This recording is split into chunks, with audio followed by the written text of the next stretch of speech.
TopMedTalk. I'm Monty Mython, Anaesthesia Critical Care, University College London, and Chairman of the Board of Evidence-Based Perioperative Medicine. I've been asked to step in at relatively short notice to chair this session because I think they were looking for a completely impartial chair and they couldn't find one. So this is going to be discussing troponin screening. Now, troponin's attracted a lot of attention, particularly in the context of something called MINS, myocardial injury after non-cardiac surgery. So we're going to be discussing troponin screening, essential or emperor's new clothes. And we're going to hear from Duminda Wijeysundera. Duminda, thank you. Thank you very much, Monty, for the introduction. So, as you can tell, the title of this presentation is Troponin Screening, Essential or the Emperor's New Clothes. This was not my title. I think it came from the organizers. So you might get a sense that there's a pre-existing bias towards the value of troponin screening. And I suspect I'm going to speak a little bit in favor of it or explain why it's useful. And I suspect I'm on the harder side of the argument. But I'll do my best. So what I hope to convince you is that this is actually not the emperor's new clothes. It's not something without value. It is a very useful, but I would argue somewhat misunderstood clinical tool. And I'll sort of get at that.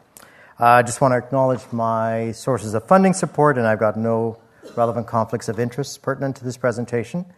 And what I thought I'd start off with is maybe a discussion about the common perceptions of troponin screening, the reasons why people often think this is a waste of time. And these are things that I admit I've said myself, I've definitely heard from my colleagues, and it makes it very hard to understand what the role of troponin screening might be. So I think a lot of people say that all it detects is asymptomatic troponitis, and frankly, most of these elevated troponins mean nothing. And on top of that, and I've seen this a lot myself, when you refer your patients with elevated troponins to cardiologists or internal medicine physicians at your hospital, frankly, they don't really care about it much either. And there's no real treatment. And God forbid, based on the results of the MANAGE trial, which is a RCT of dabigatran for patients with myocardial injury, you might be afraid that somebody's going to start these patients on dabigatran. So this is kind of the feeling you often get when you think about troponin screening. And I think part of the reason, frankly, is that there are actually good data showing some value from troponin screening, but there are some areas of uncertainty in the evidence. But people have oversold it. So I think this is a real example where if you oversell something and tell somebody that a test is more useful than it is, or it can do a lot more things than it is, it actually results in cynicism and pushback and perhaps a discounting of its true value. So let's maybe take a step back and I'll discuss some of the reasons why it's useful. So let's just think about what a test might be useful for in terms of clinical care.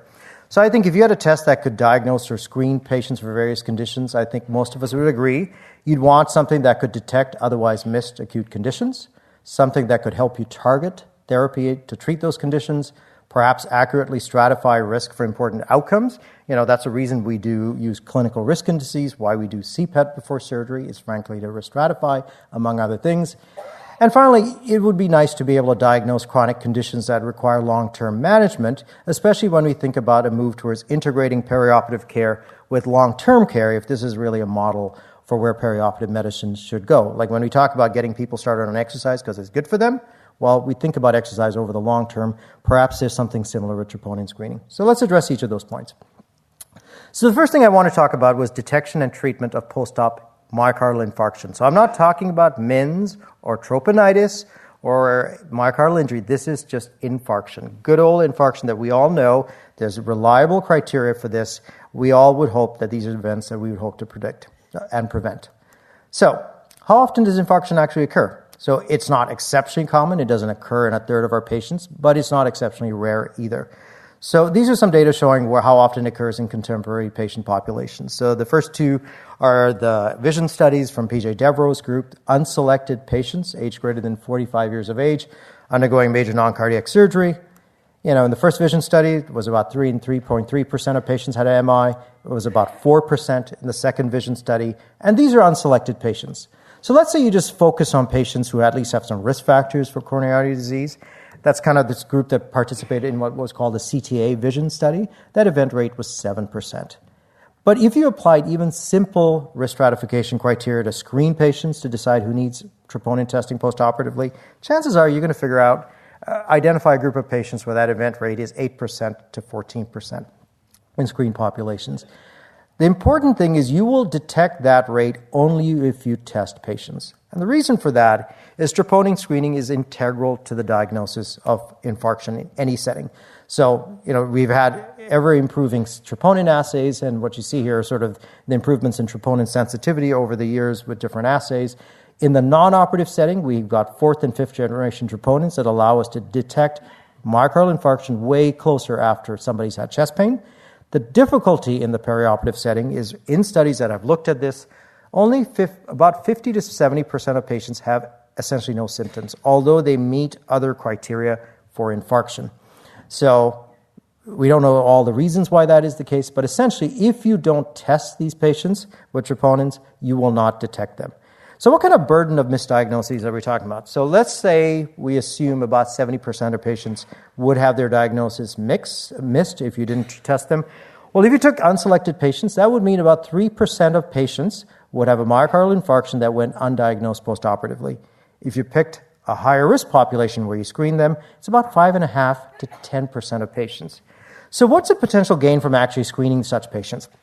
So sort of the number needed to screen if you looked at that. How many patients would you have to screen with troponins to actually detect an infarct that you would have missed otherwise? It's only about 35. That's actually pretty good for most screening tests that you'd actually employ. That's in unselected patients.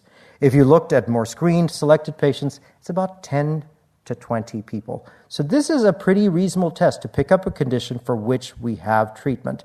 And importantly, we have treatments. So in terms of treatments, we can differentiate, and I think it's important to differentiate between short-term treatment and long-term treatment.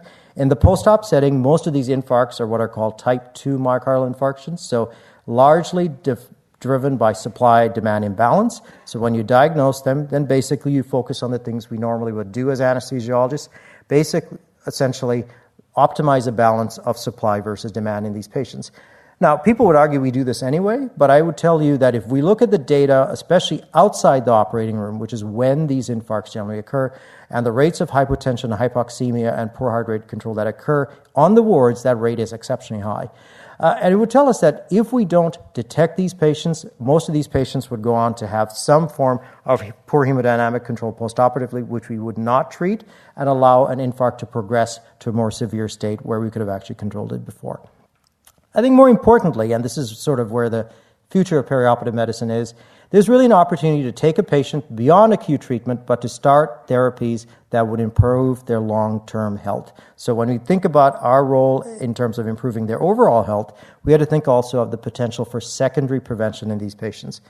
So what does secondary prevention mean? It means actually therapy aimed at preventing recurrent events in patients who've had an infarct. We're not talking about treating the initial event, it's about treating future events. And this is important for a couple of reasons. The first is that what you're trying to do is reduce complications of a myocardial injury, so basically prevent progression to heart failure and prevent recurrent vascular events, so progression of vascular disease. And again, if we think about the idea of linking perioperative care to long-term management, we need to do this, and the only way we can do this is actually identify people who've had the disease or the event occur. Now, what are the types of things you can actually offer the patients? This is actually a very nice review on secondary prevention strategies published in the Canadian Journal of Cardiology. It's not just because it's a Canadian journal, it's actually a pretty good article. But these are all things that you can do for patients who've had an infarct to improve their long-term survival. And importantly, when people have actually studied medical therapy of patients who've had an infarct postoperatively, the vast majority of them do not receive most of these things. So there's a huge scope for improvement. Now, I talked briefly about dabigatran and how crazy an idea is, but I thought an interesting point to raise here is actually, if you look at disease modification for patients who've had an infarct in terms of secondary prevention, dabigatran actually is not as crazy an idea as you think it is. I wouldn't necessarily start in my patients, but I'll explain why why the results might make sense.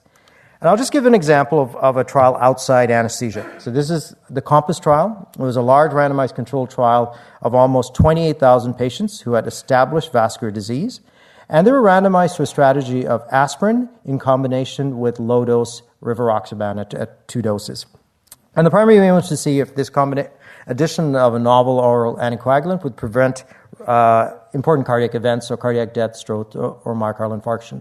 And over a 3-year follow-up period, what they found was that addition of rivaroxaban at a low dose was highly effective in preventing those events from occurring. So novel oral anticoagulants prevent recurrent events in patients with established vascular disease. So dabigatran is a novel oral anticoagulant. So if you look at it from that framework, then actually the managed trial might actually make sense. So the first thing is the types of patients who are recruited in the managed trial, so basically people who had postoperative myocardial injury. If you looked at their event rates for death, cardiac death or myocardial infarction over long term, they were actually way higher than the COMPASS trial. So these are really high-risk patients. On top of that, dabigatran was not given as a short-term treatment. That's actually often, I think, where the misconception of how the drug was used. I'm not saying the people who conducted the trial sort of pitch it somewhat differently sometimes. But if you look at the time from when people were diagnosed with myocardial injury to when they got dabigatran, the median time from MINS to randomization, so the earliest point at which they could have actually got dabigatran was 5 days. So this is not acute treatment. This is not half an hour, 24 hours after injury. It's a long-term therapy. So in that context, again, something like this would actually work in patients because dabigatran probably is not an acute treatment. It's something for long-term therapy. But again, any benefit you could get with a drug like this requires you pick up the condition. Now, I'm going to talk about the easiest thing, which is infarction, but I think in that, I think a couple of things are clear. If you don't test for this, you're going to simply miss the diagnosis. And the number of diagnoses we're talking about 50 to 70% of myocardial infarctions. And if you miss them, you miss opportunities to improve their long-term health as well as short-term health because we have evidence-based therapies that we know work in these patients. That's the easy part. Well, what about injury? And I think this is probably the most contentious issue and one where actually the most debate lies. And I think there are at least two potential benefits from this.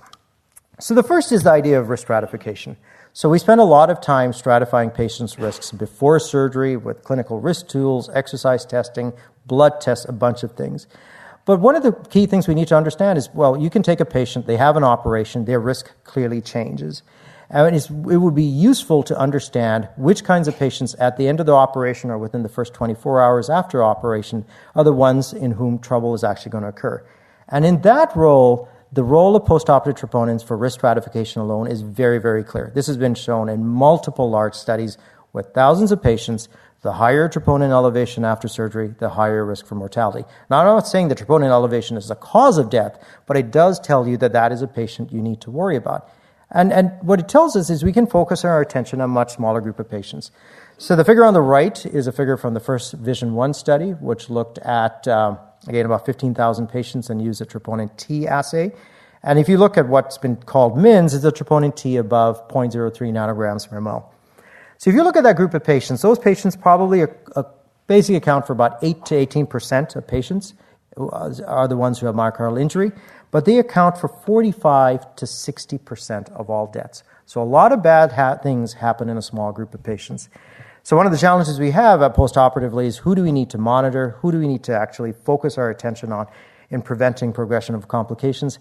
This is a straightforward way of figuring out in large part where the burden of bad events occur. The troponin is not necessarily the causal factor, it's an alarm signal for us to focus on. The other approach that it may be helpful in is actually identifying unrecognized chronic disease. So this is a really interesting study from the anesthesiology group at Utrecht in the Netherlands. Wilton van Klee is one of the investigators there. And what they did was take a bunch of people who had myocardial injury and got them to have CT coronary angiography. So a couple of things. This was about 900 patients they screened. Of those patients, a third of them had established heart disease. So it kind of makes sense. If you have established heart disease, you're going to have myocardial injury. But if you look at the remaining 70%, now they were able to only get about 50 patients to participate in the study because it's a technically difficult study to conduct, as you can imagine. But of the patients who had myocardial injury but who did not have known heart disease, 50% of them, if you actually did CT angiography, had significant coronary disease. So these are people for whom they had no known diagnosis of coronary disease. They had this event occur, and through screening, you can actually identify a disease condition for which we have proven therapies. So is postoperative troponin useful? Well, let's go back to the initial points. Does it detect otherwise missed acute conditions? I would say the answer is yes. I think I've hopefully shown you that's the case. And through that, we can better target the use of life-saving and life-extending therapies. It does accurately risk stratify patients for important outcomes, and in some cases, it may actually help diagnose chronic diseases that need treatment.